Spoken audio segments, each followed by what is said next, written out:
Hello everyone, welcome back to the channel. If you are an IGNOU MCA second year first semester student, then this video is very important for you. Today, we are going to solve MCSL-228 Set 3, June 2025, previous year question with complete detailed solutions. In this video, you will get step-by-step explanation of every question, proper format on how to write answers in the examination. Trust me, if you understand this PYQ properly, your exam will become much easier. So make sure you watch this video till the end, and if you have any doubt, feel free to comment.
I hope you found this video helpful and easy to understand.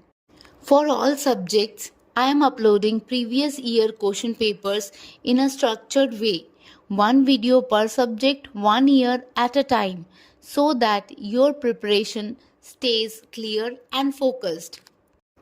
New PYQ videos are uploaded twice a week, so make sure you stay connected with the channel.